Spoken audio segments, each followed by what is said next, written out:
Mukhang bad trip si ma'am. Kayong apat, tumayo kayo! Hala, ano na naman kayang ginawa nila? OMG! Natatandaan nyo ba tong group chat nyo? Paano nalaman ni ma'am yung GC namin? Patay kami nito. Ang gagaling nyo! Mag-uumpisa tayo kay Scarlett. Ako po, ma'am. Palagi na nagpapareport si ma'am. Ano, tamad na siya magturo? Sayang tuition natin, be. Isa ka pa, Christian! Ma'am, kita nyo ba, bago reban si ma'am, balita ko kumukuha siya sa class funds natin, Ginawa niya tayong business. Samantha! Yes po. Ayoko talaga dyan kay ma'am. Mas gusto ko pa yung dati natin teacher. Buti pa yun, hindi nang babagsak. Tapos magaling pa magturo. Kyle! Akala ko matino ka. Guys, huwag nyo naman ginaganyan si ma'am. Mabait naman siya eh. Sa principal nga lang. Akala nyo, di ko alam mga pinagsasabi nyo sa akin? Lahat po ng sinabi namin sa GC. Totoo po yan, ma'am. Diba sabi nga nila, ma'am, truth hurts? Truth hurts pala, ha? Sige, papakita ko to sa principal sa office. Sige, ma'am, sabihin mo sa principal. At sasabihin din namin yung mga baho mo. Ha? Anong ibig mo sabihin? Di ba may GC din kayo, ma'am? Sinisiraan nyo pa nga yung mga estudyante. Paano mo nalaman yon? Isang pindot ko lang dito at masasend na to sa principal. Huwag mong gagawin yan. Huwag mong pipindutin. Humanda ka sa akin, ma'am. Wag! Wag! Hi classmates! Ako nga pala si Ashley, ang pinakamayaman at sobrang ganda niyong kaklase. Hi Ashley! Pwede ba tayo maging friends? Ay, sorry, di ako nakikipagkaibigan sa ganyang muka. Ew! Suman ang ugali nito. At least maganda ako. Eh ikaw? Pangit ba talaga ako? Uy, Scarlett! Sabay na tayo kumain ng lunch. Sure! Saan? Ako na lang sabay mo kumain. Huwag na si Scarlett. Ako na bahala sa lunch mo for the whole year. Walang iya ka, Ashley. Aagawin mo pa sa akin yung crush ko? Sige na. Gusto mo bilan pa kita ng car? Car? Sige, sabay na tayo kumain, Ashley. Sorry, Scarlett. Sorry, ako pinili niya. Eat well sa'yo, Bes, payag ka ba nun? Inagawan ka ni Ashley? Ano bang magagawa ko, Bes? Kailangan ko maging blooming. Hay naku, madali lang yung sagot dyan. Try mo tong Garnier Vitamin C Serum. Baka ito na the right one for you at hindi yung crush mo. Tama ka dyan, Bes. Kaso natatakot ako, baka lalo lang ako maging haggard. Don't be afraid to try new things kasi. Malay mo ito na yung sagot para maging fresh ka. Sabi mo yun na. OMG, ang fresh na ni Scarlett. Ano kayang ginawa niya? Paano siya naging fresh? Hindi pwede to. Oh, ano ka ngayon, Ashley? Mas fresh na si Scarlett kesa sa'yo. Scarlett, pwede ba tayong sabay kumain ng lunch mamaya? Che, di na kita kailangan. Sapat na sa akin ng Garnier Vitamin C Serum. Kasi it passes the hashtag Garnier yang check. Humanda ka na, Ashley. This is the beginning of my revenge. Yes! Ang taas ng score ko! Anong score mo, Scarlett? 19 yung score ko. Ay, hindi perfect. Buti pa ako, naka 20. Bawi ka na lang next time, ha? Scarlett, nagawa mo yung assignment natin? May assignment tayo? Hala, di ko nagawa. Huwag mo nang sasabihin kay mama. Sige, di ko sasabihin. Ma'am, may assignment po pala tayo. Ay, oo nga pala, may assignment tayo, class. Ang hindi gumawa ng assignment, bagsak sa akin, ha? Bida-bida talaga tong si Samantha. Okay, class, sinong iboboto niyong president? I nominate Scarlett, ma'am. Ako? Di ako papayag. Dapat ako yung maging president. Go, Scarlett! Kaya mo yan! I nominate myself because I believe na mas responsible ako. I believe na hindi ako nangungupit ng class funds. Iboto niyo ako dahil matataas ang mga scores ko. Iboto niyo ako dahil hindi ako nangungopya para lang tumaas ang score. Ako ba pinaparinggan mo? Mukhang may natamaan ata. Congrats, Scarlett! Deserve mo maging president. Gagawin ko yung best ko. Good morning, class. Hindi na papasok si Samantha. Ha?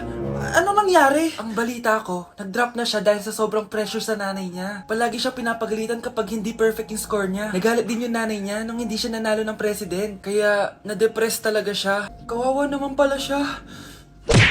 Bakit nawawala alaman ng class funds, ha? Sinong kumuha na ito? Ma'am, kilala ko po kung sino yung kumuha. Oh, Samantha, sino kumuha? Sino pa ba, ma'am? This is Scarlett. Ha? Wala akong kinukuha. Scarlett, ikaw pala yung kumuha ng class funds? Sumama ka sa principal, ngayon na. Apaka-hype talaga nitong si Samantha. Bye, Scarlett. Dami nito Mukhang makakabili na ako ng bagong phone. Ha! Nahuli din kita! Ikaw pala yung kumukuha ng mga class funds natin? Oo, ako yung kumukuha. Bakit? May problema ba? Ang problema ko, ikaw. Ako pa sinisisi mo na kumukuha ng class funds, ikaw naman talaga? Isusumbong kita kay ma'am. Wala ka namang ebidensya. Ikaw ang isusumbong ko dahil naniniwala naman sa akin si ma'am. Humanda ka sa akin, Samantha. Wow, may bagong phone si Samantha. Sana all. Bigay ito ng parents ko, guys. Class! Sino naman kumuha sa class funds? Si Scarlett po yung kumuha, ma'am. Pagsabihan nyo nga yan. Ako na naman?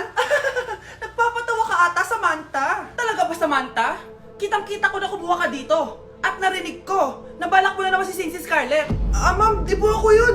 Gagawin mo pa ako sinungaling? Diyan ka naman magaling, di ba, Samantha? Sa pagsisinungaling? Sumama ka sa akin sa principal at ipapatawag ko yung magulang mo. Buti nga sa'yo, Samantha. Deserve mo yan. Nag-uumpisa pa lang ako. Nay, alis lang ako sige anak. Iniwan niya phone niya. Ano kayang pinag-uusapan nila dito? Mga walang iya kayo. Humanda kayo sa akin. A few moments later. Bakit niyo po kami pinatawag, Nay? Kung hindi ko makikita yung phone ni Kyle, hindi ko malalaman pinagsasabi niya sa akin. Lagot tayo ate. Kung san-san mo kasi nilalagay phone mo, Kyle. Nakalimutan ko eh. Mag-umpisa tayo sa'yo, Kyle.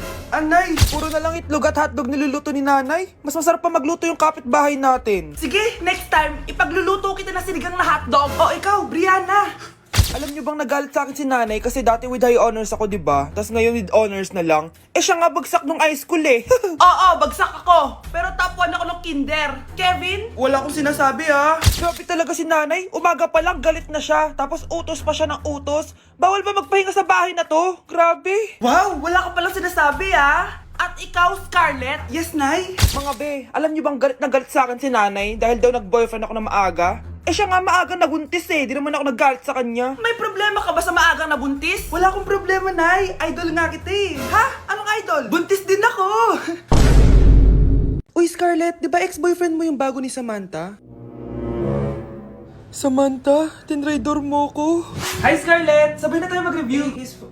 Sino ka? Lu, ako to, si Michael. Kaklase mo ako, di ba? Alam ko lahat ng sagot sa exam. Talaga ba? Sige na nga. Turuan mo ako dito. Yes! Sabay tayo magiging perfect. Uy, sarap niyan na. Oh, mag-isa ka lang? Oo. Wala naman akong kaibigan dito eh. Ako, pwede ba ako maging friend? Boyfriend. Ha? Ayan ka na naman eh. Joke lang, ito naman. Kain na nga tayo. Oh, Scarlett, ano yan? Ba't ka na kasi mangot? Bagsak kasi ako sa quiz kanina. Naku, okay lang yan. Ako nga, araw-araw bagsak sa'yo eh. Ha? Ano sabi mo? Sabi ko, smile ka na kasi pasado ka naman sa akin. Alis na ako, pasok na ako Baliw! Ay, umuulan pa! Ang mga gamit ko! Ayan, di ka kasi nagdadala ng payong. Pag ikaw nagkasakit pasalamat ka, nandito ako. Michael, ba't nandito ka pa? Hatid na kita sa bahay niyo, baka mapano ka pa. Gusto ko safe ka makauwi. Lo, sige na nga.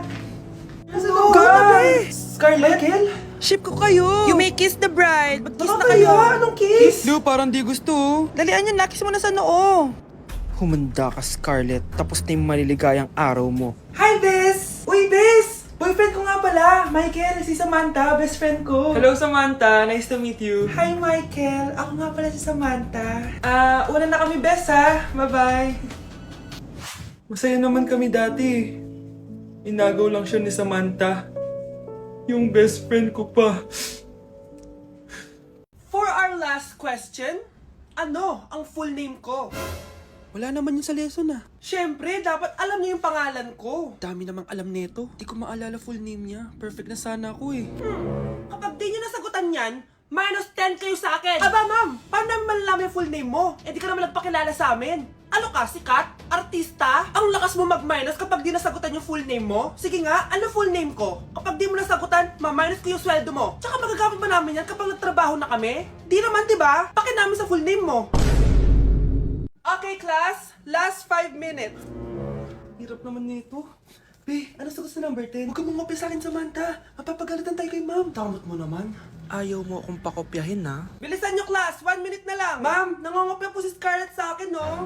Napakasinungaling mo, Samantha. May nangangopya pala dito. Bagsak ka na sa akin, Scarlett. Apakasama talaga ng ugali mo, Samantha. Nay! Oh, anak. Anyari sa'yo? Binagsak ako ng teacher ko. Naniwala kasi siya kay Samantha na nangopya daw ako. Totoo ba yun, Scarlett? Hindi, Nay. Siya talaga yung nangopya sa akin. Walang iya yan, Humanda siya sa akin. Tara, anak. A few moments later. Ma'am, bakit niyo po kami pinatawag dito? Kasi yung anak mo, sinungaling. Siya naman talaga yung nangopya kay Scarlett eh. Hindi po totoo yan. Para malaman natin kung sino nagsasabi ng totoo sa inyong dalawa, mag-quiz na lang kayo ulit. Patay ako nito. Humanda ka ng mapahiya, Samantha. Okay, time's up. Pass your papers. Scarlett, naka-perfect ka. Yes, talino talaga ng anak ko. Samantha, wala kang tamang sagot. Ikaw talaga ang totoong nangungopya. Nakakahiya ka, Samantha. Humanda ka sa akin sa bahay. Tara! Huwag po, Nay! ng full name ko? Iibahin ko yung mga tanong. Salamat naman. Number 1. 2 plus 2. Yes, may tamang sagot na ako. Number 2. What is the powerhouse of the cell? Ang dali naman. Makaka-perfect ako. Number 3. Ano yung pangalan ng crush ko nung elementary pa ako? Ano na naman yan? Kung nakikinig talaga kayo, alam nyo kung sino yung crush ko. Aba ma'am, akala bang iibahin may mga tanong? Bakit may mga ganyang tanong na naman? Malamang, para makasigurado ako na nakikinig talaga kayo. Wala namang may paki kung sino naging crush mo na elementary ka ma'am. Wala namang may alam yan eh. Ma'am, alam ko po kasi yung crush nyo. Nakikinig po ako sa kwento mo. Buti pa si Michael, nakikinig. Di kagaya ng iba dyan. Sige, perfect ka na Michael. Yes! Makinig din kasi kayo sa kwento ni ma'am. Number 4. Sino yung pinsan ng kapatid ng lola ko na tita ng mama ko na pamangkin na ate ko? Bagsak na naman ako! Ang makakasagot nito may plus point sa akin. What is 2 times 2? Ma'am ako, ma'am. Wala bang gustong sumagot? Ma'am, alam ko po yung sagot. Times 2. Ma'am. Okay, Samantha? 2 times 2 is 4. Very good! May plus 5 ka sa akin. Ang daya naman. Kanina pa ako nagtataas ng kamay. Ma'am, pwede pa po ba ako mag-take ng quiz? Absent kasi ako kahapon eh. Ay, hindi na! Absent pa more! Tatamad-tamad ka kasi mag-aral! Nagkasakit po kasi ako, ma'am. Oh, ano gagawin ko?